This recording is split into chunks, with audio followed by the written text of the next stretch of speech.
নমস্কার, আমি শ্রী জগন্নাথ মুখার্জি। আমার অনুষ্ঠান সৌভাগ্য সমৃদ্ধির দিশারি, এই অনুষ্ঠানে আপনাদের প্রত্যেককে স্বাগত।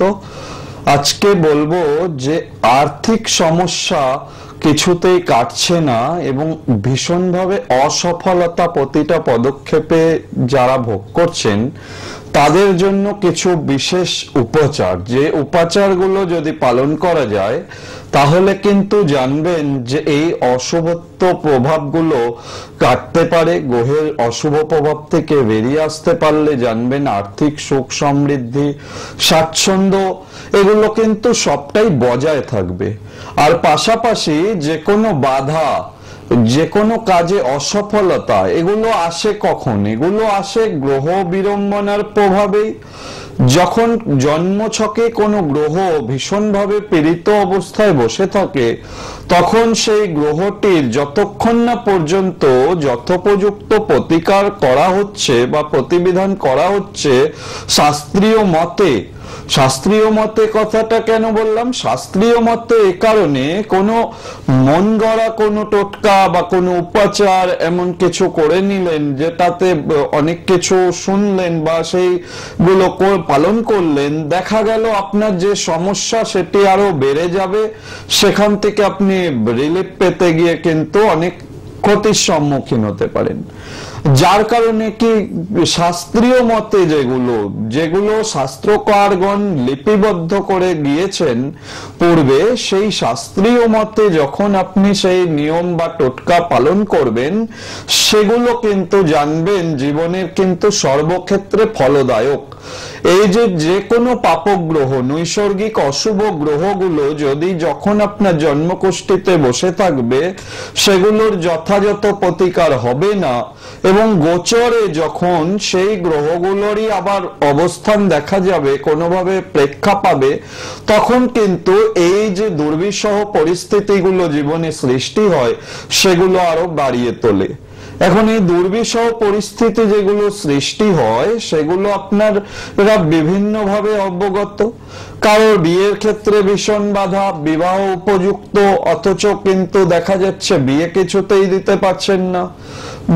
কারো চাকরি ক্ষেত্রে বাধা, ভালো স্টুডেন্ট, ভালো রেজাল্ট সারা জীবন করে এসেছে, সে কিন্তু চাকরি ক্ষেত্রে গিয়ে মনোমতো জব পাচ্ছে না, জব স্যাটিসফ্যাকশন আসছে না, অথচ তার এডুকেশন লাইফটা ভালো দিয়েছে। কেন এডুকেশন লাইফ ভালো দিয়েছে সেটা বিশ্লেষণ করলে দেখতে পাওয়া যাবে যে তার জন্ম ছকে সেই গ্রহগত বলবত্তা ভালো ছিল, সে সময়টা তার এডুকেশনটা ভালো দিয়েছে। কিন্তু যখন তার চাকরি পাওয়ার সময় এসেছে, কর্মজগতে প্রবেশ করার সময় এসেছে, তখন এই নৈসর্গিক অশুভ গ্রহগুলো এমন ভাবে তার জন্মছকে পীড়িত অবস্থান করছে যে তাকে সেই চাকরি পেতে দিচ্ছে না, ভীষণভাবে বাধা দিচ্ছে। বহু স্টুডেন্টরা আছেন এমন, কর্মপ্রার্থীরা এমন আছেন যে একদম সামান্য নাম্বারের ব্যবধানে, সামান্য নাম্বারের ব্যবধানে, অতি সামান্য নাম্বারের ব্যবধানেও কিন্তু তারা সেই এক্সামটাতে টপ করতে পারলেন না, যার ফলে চাকরিটা তাদের ক্ষেত্রে অধরা রয়ে গেল। এরকম কিন্তু বহু স্টুডেন্ট বা কর্মপ্রার্থী আমরা পাই যারা চাকরির পরীক্ষা নিয়মিত দিচ্ছেন, এটা বহু বছর ধরে অনেকে দিয়ে আসছেন, অথচ কিন্তু চাকরির জায়গাটায় অসফলই রয়ে গেছেন। জানতে হবে আপনার জন্মছকের দশম ভাবের অবস্থান, জন্মছকে ষষ্ঠ ভাব, একাদশ ভাবে এই অবস্থানগুলো খুব জানাটা গুরুত্বপূর্ণ। সেখানে যদি কোন রকম সমস্যা থাকে বা নৈসর্গিক অশুভ গ্রহ অবস্থান থাকে, ইমিডিয়েট সেটার যদি সঠিক প্রতিকার না করা যায় তখন কিন্তু এই প্রবলেমগুলো ক্রিয়েট হতে থাকে। এরপরেও দেখবেন অনেকে বিভিন্ন, এখন বেশিরভাগ বাধা যেটা পাচ্ছি, ইনকাম অনেকেই করছেন কিন্তু সেই টাকা পয়সা সঞ্চয় করে রাখা সেটাও কিন্তু কোনোভাবে রাখতে পারছেন না, টাকা পয়সা থাকছে না। এই সমস্যাগুলো বর্তমান সময়টায় দাঁড়িয়ে ভীষণভাবে এই ধরনের মানুষজন বেশি আসছেন চেম্বারে। দেখা যাচ্ছে যে পয়সা কিছুতেই রাখতে পারছেন না, অতিরিক্ত খরচ হয়ে যাচ্ছে, না চাইতেও ব্যয়বহুলতা বেড়ে যাচ্ছে, যার কারণে পরবর্তীকালে অর্থ সংকট ভীষণভাবে মাথা চাড়া দিয়ে উঠছে। আর সমস্যা হচ্ছে এখন ঋণ পাওয়াটা অনেক সুবিধে হয়ে গেছে না, ক্রেডিট কার্ড ইউজ করে ফেলছেন প্রয়োজনে, এবার ওই ক্রেডিট কার্ডে অ্যামাউন্ট যাচ্ছে বেড়ে, সেটা পরিশোধ করতে গিয়ে নাজেহাল হয়ে যাচ্ছেন। এই যে সময়টা এমন ভাবে যাচ্ছে, যারা আয় ভালো করছেন অথচ রাখতে পারছেন না, বারবার দেনা হয়ে যাচ্ছেন, তাদের জন্য এই সময় থেকে, এখন থেকে বিশেষ করে যদি নির্দিষ্ট ওয়েতে চলেন, তাহলে কিন্তু জানবেন যে এই পজিশন গুলো থেকে আপনারা তাড়াতাড়ি বেরোতে পারবেন। সামনেই যেমন আমরা নতুন বছর পাবো, যেমন নাকি 2024 সাল আমরা পেলাম শনির বছর, তেমনি 2025 সাল নিউমারোলজি অনুযায়ী আমরা পাবো মঙ্গলের বছর। এই মঙ্গল আবার ঋণ বৃদ্ধির কারক গ্রহ। মঙ্গল যদি জন্মছকে কোনোভাবে অশুভ অবস্থান করে, মঙ্গল যদি কোনোভাবে সমস্যার সৃষ্টি করে, অশুভ গ্রহের সঙ্গে বসে থাকে, সেক্ষেত্রে কিন্তু যে দেখা যাবে যে ঋণ বৃদ্ধি হয়ে যাওয়ার ক্ষেত্রে সমস্যা দেখা দেবে। অবশ্যই যার কারণে আগাম সতর্কতা এক্ষেত্রে কিন্তু উপযুক্ত ভূমিকা নেবে, যাতে করে ঋণের জালে জর্জরিত হয়ে যেতে না হয়। আপনার রোজগারটি যেন বাড়ে, আপনার প্রয়োজন ভিত্তিক রোজগার যখনই চলে আসবে, তখন আপনি দেখবেন আস্তে আস্তে আর্থিক সচ্ছলতাও আসতে আরম্ভ করবে। যদি দুটো পয়সা সেভিংস করতে পারেন, সচ্ছলতা অটোমেটিক সুন্দরভাবে আসবে। কিন্তু সেভিংস বেশিরভাগ মানুষই দেখা যাচ্ছে করতে পারছেন না। এখন সেভিংস না করতে পারার পেছনে জ্যোতিষীয় মতে অনেক কারণ হতে পারে। এটা বাস্তুর বিভিন্ন অবস্থানগত ত্রুটির জন্য অনেক সময় সেভিংসটা করা পসিবল হয় না। অনেক সময় জন্মছকে এমন নেগেটিভ কিছু বিষয়বস্তু থাকছে, সেভিংস করতে পারছেন না। তো তার জন্য প্রয়োজনীয় প্রতিকার, প্রয়োজনীয় টোটকা করা, এগুলো কিন্তু ভালো উপকার দেয়, এবং যদি শুরু থেকে করা যায় তাহলে কিন্তু এর থেকে দ্রুত মুক্তি পাওয়া যায়। কারণ প্রতিটা সময় যখন মূল্যবান, আপকামিং যে বছরটা যেটা আসছে, সেটাও ভীষণ আশা নিয়ে, ভীষণ ভরসার জায়গাগুলো নিয়ে কিন্তু আসছে। সুতরাং আপনারা এখন থেকে যদি ঠিক করে না চলেন, 2024 সালটা যদি ফিনিশিংটা, শেষটা যদি ভালো না হয়, শুরুটা কিন্তু সমস্যা হতে পারে। এজন্য কথায় আছে না, শেষ ভালো যার সব ভালো তার। সুতরাং এখন থেকে চেষ্টা করলে, এখনো যে মাসটি আমাদের বাকি রয়েছে 24 সালে, সেই মাসটি একটু ঈশ্বরের প্রতি অনুরক্ত হওয়া, ভগবানকে ডাকা এবং নিয়ম শৃঙ্খলাপূর্ণ জীবনযাপন, সেই সঙ্গে জ্যোতিষীয় উপাচার, জ্যোতিষীয় প্রতিকার, জ্যোতিষীয় টোটকা, এগুলো শাস্ত্রীয় বিধি মেনে যদি চলা যায়, তাহলে জানবেন 25 সালে প্রথম দিন থেকে আপনার জীবনটা ভালো আসবে এবং সুন্দরভাবে এগোতে পারবেন। এবং এই যে বাধাগুলো, না চাইতেই অনেক যে সমস্যাগুলো তৈরি হয়ে চলে আসছে, যেখানে দেখবেন আপনার কারো হাত নেই, যে এই বাধাগুলো অপ্রত্যাশিত, হঠাৎ করে এই বাধাগুলো আসছে, তো এই বাধাগুলো থেকে কিন্তু আপনারা তখন বেরোতে পারবেন। তার জন্য নিয়ম অনুযায়ী কিন্তু চলতে হবে। এখন থেকে সেটা করলে পরে সেক্ষেত্রে ভালো হবে, এবং অর্থভাগ্য ফেরাতে হবে, এটা কিন্তু মূল লক্ষ্য হওয়া উচিত। যারাই অর্থ কষ্টে ভুগছেন, আমি তো বলবো অবশ্যই অর্থ কষ্টটাকে আগে নিবারণ করুন। টাকা পয়সার সমস্যা যখনই মিটে যাবে, জানবেন অনেক সমস্যা জীবনের কিন্তু আপনার থেকে মিটে যাবে। কারণ মানুষের জীবনের সমস্যাগুলোর অন্যতম একটি বড় সমস্যা হচ্ছে অর্থ সমস্যা। তো অর্থ সমস্যাটাকে মেটানোর জন্য অনেক রকমের শাস্ত্রীয় বিধিবিধান রয়েছে, সেগুলোকে মানতে হবে এবং সেইভাবে কিন্তু এগোতে হবে। যাই হোক, আপনারা যারাই অনুষ্ঠানটি দেখছেন, তারা কিন্তু সরাসরি কথা বলার জন্য অবশ্যই ফোন করতে পারেন। ফোন নাম্বারটি রয়েছে, এবং এই ফোন নাম্বারে ফোন করলে অবশ্যই কথা বলে নেব।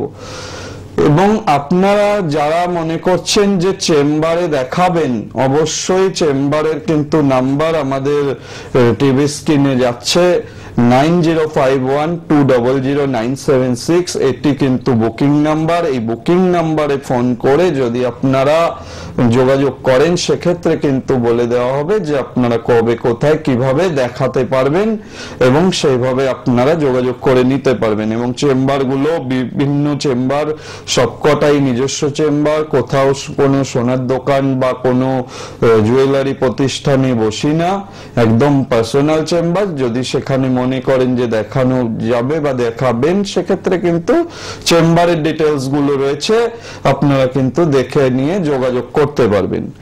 এবার আসি জন্মছকে যে যোগগুলো, বিশেষ যোগগুলো যেগুলো নেগেটিভ যোগ বলে, তার মধ্যে যেমন ঋণগ্রস্ত দোষ যদি জন্মছকে কারোর পাওয়া যায়, তার সারা জীবন ঋণ কিন্তু শোধ হতে চায় না। এটা জন্মছক থেকে বিচার বিশ্লেষণ করা যায়। এবং তার পাশাপাশি জানবেন, অনেকে বলতে পারেন কি জন্মছক নেই, সেক্ষেত্রে কিন্তু হাতের রেখা, হস্তরেখা বিচার করা এবং হোরারি গণনা করা, মুহূর্ত হোরারি গণনা করে সেক্ষেত্রে কিন্তু আপনার হাতের মধ্যে ঋণগ্রস্ত দোষ আছে কিনা, যার জন্য ঋণ হয়ে যাচ্ছে কিনা সেটা বোঝা যাবে। এবং পাশাপাশি আপনার আগামীতে কতটা আর্থিক উন্নতির, সাফল্য লাভের বিষয়গুলো কতখানি, এগুলো কিন্তু হাতে পরিষ্কার করে বোঝা যায়। যাদের জন্ম তারিখ সময় নেই তারা কিন্তু অনেক সময় ভাবতে পারেন যে জন্ম তারিখ সময় তো জানা নেই, সেক্ষেত্রে কিভাবে এগোবো বা কিভাবে দেখাবো। সেক্ষেত্রে তাদের জন্য কিন্তু তাদের হস্তরেখা বিচার করেই কিন্তু তাদের ক্ষেত্রে এগোতে হবে। তাহলে কিন্তু অবশ্যই আপনারা এখান থেকে ভালো উপকার পেতে পারবেন। এবং এর সঙ্গে প্রয়োজনীয় যে বিষয়গুলো রয়েছে, যদি আপনার আগে জন্মছক করা থাকে অথচ আপনি জানেন যে আপনার জন্মছকে ঋণগ্রস্ত দোষ রয়েছে, অথবা কালসর্প দোষ রয়েছে, পাপকর্তারি দোষ রয়েছে, ষড়যন্ত্র দোষ রয়েছে, এই যে এক একটা দোষগুলো না, এগুলো খুব বলতে পারেন ভয়াবহ দোষ। এগুলো যদি জন্মছকে কারোর বেরিয়ে যায় না, যতক্ষণ না প্রতিকার করছেন ততক্ষণ কিন্তু সে ভালোভাবে উন্নতি হতে দেয় না।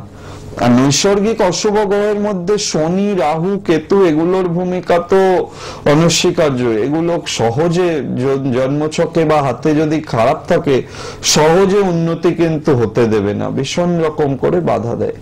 শনির মতোই কিন্তু রাহু একটি দুর্দান্ত গ্রহ, যে গ্রহটি ভীষণ রকম করে মানে শূন্য থেকে শিখরে তুলে দিতে পারে, আবার শিখর থেকে একদম মাটিতে নামিয়ে আনতে পারে, সেই গ্রহটির নাম রাহু। এখন রাহু জন্মছকে যদি অশুভ অবস্থান করে, শনিযুক্ত রাহু অবস্থান করছে, শ্রাপিত দোষ তৈরি হয়ে বসে রইল, সেক্ষেত্রে প্রবলেম। এবার রাহু কেতুর একদিকে অন্যান্য গ্রহগুলো, অপরদিকে ঘরগুলো ফাঁকা, সেক্ষেত্রে দেখা যাচ্ছে যে জন্মছকে কালসর্প দোষ তৈরি হলো। কালসর্প দোষটাও কিন্তু নেগেটিভের মধ্যে পড়ে। আর জানবেন দোষের মধ্যে কালসর্প দোষ কিন্তু অনেকখানি সমস্যাদায়ক হয় যদি সেই কালসর্প দোষটা পজিটিভ কালসর্প দোষ হয়। এখন এই যে পজিটিভ কালসর্প দোষ, অনেকে বলতে পারেন যে কালসর্প দোষ তো বুঝলাম, রাহু কেতুর একদিকে অন্যান্য গ্রহ, বাকি অংশটা ফাঁকা, কিন্তু পজিটিভ নেগেটিভটা কিভাবে নিজেরা ঘরে বসে বুঝতে পারবো? জন্মছকে আগে দেখে নিতে হবে, যদি আপনার জন্মছক করানো থাকে সেটাতে দেখে নিতে হবে যে জন্মছকে রবি এবং চন্দ্র উভয়ই রাহু দ্বারা পীড়িত হয়েছে কিনা বা কেতু দ্বারা পীড়িত হয়েছে কিনা। যদি উভয় গ্রহই জন্মছকে বাজেভাবে পীড়িত হয়ে থাকে না, সেক্ষেত্রে জানবেন কোনোভাবেই এই যতক্ষণ না কালসর্প দোষের নিয়মিত প্রতিকার হবে ততক্ষণ কিন্তু এগোনো যাবে না। এখন কালসর্প দোষের ক্ষেত্রে বেশি কোনগুলো ক্ষতিকারক সেগুলো যদি জানতে হয়, সেক্ষেত্রে বলতে হবে যে অনন্ত কালসর্প দোষ সব থেকে আগে, যেটা বলা হচ্ছে লগ্নে রাহু এবং লগ্নের সপ্তমে যদি কেতুর নেগেটিভ অবস্থান হয়, সেটা হয়ে যাচ্ছে অনন্ত কালসর্প দোষ। এখন এই যে অনন্ত কালসর্প দোষের প্রভাবে, অনন্ত কথার অর্থ হচ্ছে যার কোনো অন্ত নেই, দীর্ঘদিন ধরে যে চলে সেটাই অনন্ত। এখন এই যে অনন্ত কালসর্প দোষ নামকরণটাই হয়েছে সেইভাবে। যে কালসর্প দোষটা যদি আপনার জন্মছকে পাওয়া যায়, তাহলে অসফলতা, কিছুতেই সফলতা ধরা দিতে চাইবে না, অসফলতা অনন্তকাল ধরে চলবে যতক্ষণ না তার প্রতিকার হবে। কোনো কাজে স্থায়ী সমাধান হতে চাইবে না অনন্তকাল সর্প থাকলে। অনন্তকাল সর্প থাকলে শরীর স্বাস্থ্য অনন্তকাল ধরে ভোগায়, মানে কোনো নির্দিষ্ট ভাবে যে স্বাস্থ্যহানি হয়ে গিয়ে আবার ওষুধপত্র খেলেন ঠিক হয়ে গেলেন এমনটা হয় না। দেখা যাচ্ছে যে দীর্ঘদিন ধরে কিন্তু এই অনন্তকাল সর্পের যে নেগেটিভ প্রভাব, সেই প্রভাবে কিন্তু রোগ ভোগ করে যেতে হচ্ছে। এখন এই যে বিষয়গুলো থেকে যাচ্ছে, কালসর্প দোষে অনন্ত কালসর্প কারো জন্মছকে হয়ে রয়েছে, অথচ আপনারা দেখছেন যে না সেটাকে সঠিকভাবে কোনোভাবে প্রতিকার প্রতিবিধান করালেন না, তাহলে কিন্তু আপনারা সেই জায়গাটা থেকে শুভ সময় যতই আসুক, যত ভালো দশা আসুক, যত ভালো অন্তর্দশা আসুক, জন্মছকে আপনার অনন্ত কালসর্প দোষ হয়ে রয়েছে, সেক্ষেত্রে কিন্তু আপনি সেই দশা বা মহাদশা অন্তর্দশার পূর্ণ যে সুফলগুলো সেগুলো কিন্তু আপনি পেতে পারবেন না, সেখানে কিন্তু ভীষণ রকম করে বাধা দেবে। যার কারণে বলবো অবশ্যই এই ধরনের যদি দোষ থেকে থাকে তার জন্য কিন্তু প্রতিকার এক্ষেত্রে কিন্তু গুরুত্বপূর্ণ। আর সেই সঙ্গে আর্থিক জায়গাটা কিন্তু দেখে, কুলিক কালসর্প দোষ যদি জন্মছকে থাকে সেক্ষেত্রে কিন্তু আর্থিক জায়গাটা ভীষণ রকম ভাবে সমস্যা করিয়ে দেয়। লগ্নের দ্বিতীয় রাহুর অবস্থান এবং লগ্নের অষ্টমে যদি কেতুর অবস্থান থাকে সেক্ষেত্রে কিন্তু কুলিক কালসর্প দোষের সৃষ্টি হয়। এই কুলিক কালসর্প দোষটা মূলত অর্থনৈতিক জায়গাটাকে ডিস্টার্ব করে। হ্যালো,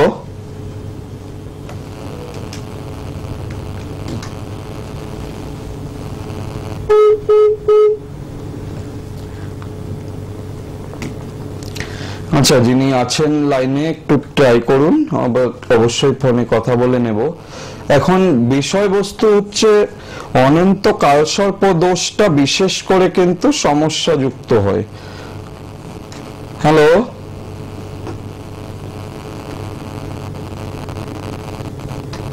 হ্যালো,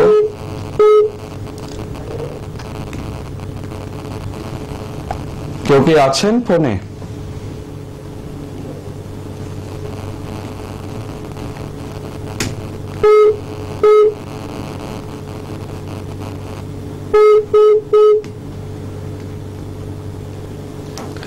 আচ্ছা, যাদের ক্ষেত্রে কিন্তু জন্মছকে এই ধরনের সমস্যাগুলো পাওয়া যাবে তারাই কিন্তু চেষ্টা করবেন আগে ভগবান শিবের পুজো শুরু করতে, কারণ শরীর স্বাস্থ্য কিন্তু এটা অগ্রগণ্য ভূমিকা। শরীর স্বাস্থ্য যদি সঠিক সুস্থ না থাকে তাহলে কিন্তু আপনার আর্থিক শ্রীবৃদ্ধি যতই হোক, আপনার আর যাই কিছু সমস্যা হোক, কিন্তু শরীর আগে। শরীরের জন্য কিন্তু মহামৃত্যুঞ্জয় মন্ত্র পাঠ করা, মহামৃত্যুঞ্জয় মন্ত্র নিয়মিত জপ করা, এগুলো কিন্তু আপনার ক্ষেত্রে ভালো উপকার দেবে, এবং ভগবান শিবের সেই সঙ্গে নিয়মিত আরাধনা করা। তার পাশাপাশি জানবেন ভগবান সূর্যদেবকে বলা হয় জীবনী শক্তির কারক গ্রহ। জন্মছকে শুক্র গ্রহ অর্থাৎ রবি পীড়িত শুক্র গ্রহের দ্বারা যদি থাকে, অথবা যদি এই ভগবান সূর্য যদি কোনোভাবে জন্মছকে নিচস্থ থাকে, 1 থেকে 10 ডিগ্রি যদি মধ্যে যদি তুলা রাশির ঘরে রবির অবস্থান হয় তাহলে হয়ে যাচ্ছে নিচস্থ রবি। সেক্ষেত্রেও কিন্তু নাম সম্মান যশ প্রতিষ্ঠা জীবনী শক্তি এগুলো ক্ষেত্রে ভীষণ রকম করে বাধা দেয় দেখা যায়। সুতরাং সেক্ষেত্রেও কিন্তু একটু খেয়াল রাখতে হবে যাতে করে সেই রবির উপাচার নিয়মিত মন্ত্র পাঠ করা থেকে এগুলো কিন্তু নিয়মিত ভাবে করতে হবে, তাহলে কিন্তু আপনারা ভালোভাবে সেই বিষয়টাকে এগোতে পারবেন। এখন সূর্যদেবের অর্ঘ্য দেওয়ার মাধ্যমে কিন্তু জানবেন যে খুব ভালোভাবে আরোগ্য লাভ হয়, সম্মান বৃদ্ধি হয়, রবির বলবত্তা বৃদ্ধি হয়। সব সময় যে রবি গ্রহের রত্ন পড়ে নিলাম তাহলেই রবি স্ট্রং হয়ে গেল, বিষয়টা এমন নয়। অন্যান্য গ্রহগুলোর কম্বিনেশনটাও দেখা জরুরি থাকে। সেক্ষেত্রে কিন্তু উল্লেখযোগ্য হয় যে সেক্ষেত্রে জন্মছক দেখিয়ে তখন প্রতিকার প্রতিবিধান আপনি আপনার জন্মছকের জন্য যেটা প্রযোজ্য সেটা আপনি ইউজ করছেন, সেক্ষেত্রে কিন্তু উপকার পাবেন। নিজে নিজে একটা কিছু কিনে পড়ে নিলাম, সেটা করলে কিন্তু সমস্যা হবে। তার থেকে বেটার হচ্ছে ভগবানের মন্ত্র পাঠ করা, সূর্যদেবকে অর্ঘ্য দেওয়া, সূর্য প্রণাম মন্ত্র নিয়মিত পাঠ করা। প্রতি রবিবার যদি নিয়মিত সূর্যার্ঘ্য দেওয়া যায় সকালবেলা, সেক্ষেত্রে কিন্তু ভালো উপকার পাবেন। এবং সূর্য প্রণাম মন্ত্র যদি পাঠ করা যায়, শরীর স্বাস্থ্য থেকে আরম্ভ করে যে কোনো বিষয়ে সম্মান পাচ্ছেন না বা বদনাম পাচ্ছেন, অপযশ হচ্ছে, কর্মস্থলে উপযুক্ত প্রতিষ্ঠা পাচ্ছেন না, যোগ্যতা অনুযায়ী কিন্তু এগোতে পাচ্ছেন না, এগুলোর ক্ষেত্রে কিন্তু ভীষণ রকম ভাবে সহায়তা হয় যদি সূর্য প্রণাম নিয়মিত, সূর্যার্ঘ্য দান নিয়মিত এগুলো করা যায়, সেক্ষেত্রে ভালো হয়। আর আর্থিক প্রবলেমে যারা ভুগছেন তাদের ক্ষেত্রে তো অবশ্যই কুবেরের পুজো, কুবের দেবের পুজো করলে সব থেকে ভালো মানা হয় এবং সুন্দরভাবে কিন্তু সেক্ষেত্রে এগোনো সম্ভব হয়। হ্যালো, হ্যাঁ কে আছেন? হ্যালো, হ্যাঁ বলুন, কার জন্য জানবেন? হ্যাঁ বলুন, কার জন্য জানবেন? হ্যাঁ বলছি হাজবেন্ডের সম্বন্ধে। হাজবেন্ডের নাম কি? সঞ্জয় সাউ। সঞ্জয়? হ্যাঁ সঞ্জয় সাউ। সঞ্জয় সাউ। ওনার ডেট অফ বার্থ কত? 1967। হ্যাঁ 28 মার্চ। 28 মার্চ 1967। আচ্ছা, জন্ম সময় ওনার? আমার সময় হচ্ছে সকাল 6:30। সকাল 6:30। কোথায় জন্মস্থান? কাকিনাড়া। কাকিনাড়াটা কোন দিকে? কাকিনাড়া, আচ্ছা ধরুন। কাকিনাড়া হচ্ছে এই যে নয়াটি। বুঝতে পেরেছি। হ্যাঁ ভাটপাড়ায়। হ্যাঁ বুঝতে পেরেছি, বুঝতে পেরেছি।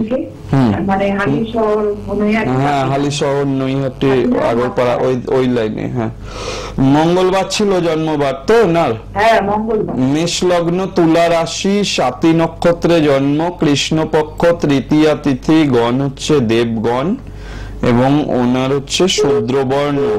হ্যাঁ ওনার ক্ষেত্রে কিন্তু লগ্নে সপ্তমে মঙ্গল কেতু অবস্থান করছে, লগ্নে শুক্র রাহু অবস্থান করছে, লগ্নের দ্বাদশে রবি শনি অবস্থান করছে। হ্যাঁ বুঝতে পেরেছি, আমি ওটাই বলতে যাচ্ছিলাম সবে।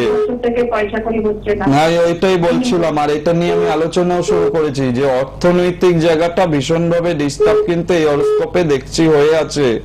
মঙ্গল কেতু যুক্ত হয়ে বসে রয়েছে, অর্থের যে গ্রহ দ্বিতীয় পতি লগ্নে রাহু যুক্ত হয়ে বাজেভাবে বসে আছে, জড়ত্ব দোষ সৃষ্টি করেছে, টাকা পয়সাও থাকবে না, মাথা গরমেরও যোগ রয়েছে, হওয়া কাজ হতে দেবে না, যে কোনো কাজে হাত দেবে হতে দেবে না।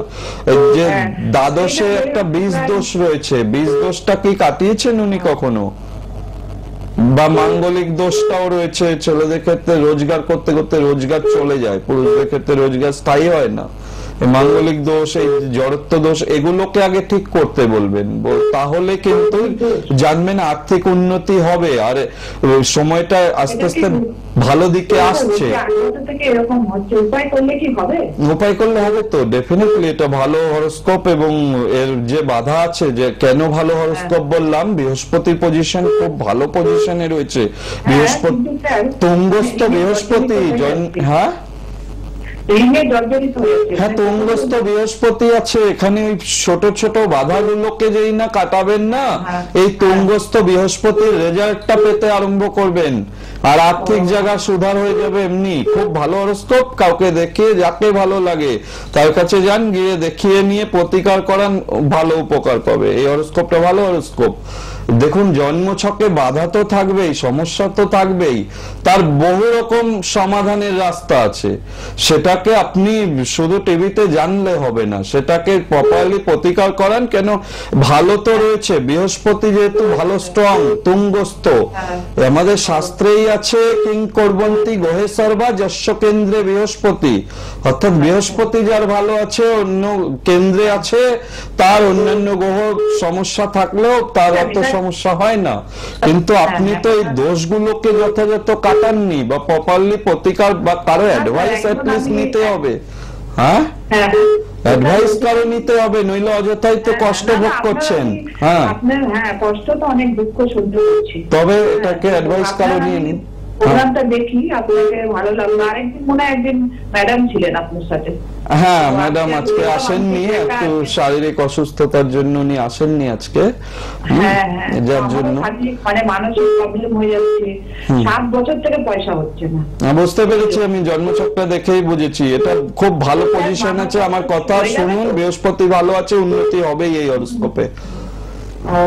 বুঝতে পেরেছেন? কেউ করে দিয়েছে নাকি ওনার ভাগ্যেই? মানে এটা কেউ করে দেয় না, জন্মকালীন গ্রহ অবস্থান এটাই বলছে। এটাকে ঠিক করতে হবে, আর কিছু কিছু নেগেটিভিটি আছে যেগুলো এখন টাইম খুব সংকীর্ণ। ঠিক আছে, আপনি যদি কখনো সম্ভব হয়, যাকে ভালো লাগে দেখিয়ে নেবেন একটু হরোস্কোপটা, উপকার পাবেন। যাই হোক, আজকে বিশেষ সময় নেই, পরবর্তী অনুষ্ঠান অবশ্যই বৃহস্পতিবার সন্ধ্যে 6টায় লাইভ ফোন ইন অনুষ্ঠান, সেখানে পাবেন। আর 9051200976 এটা আমাদের বুকিং নাম্বার। যারা আমাদের চেম্বারে যোগাযোগ করতে চাইছেন, এই নাম্বারে যোগাযোগ করে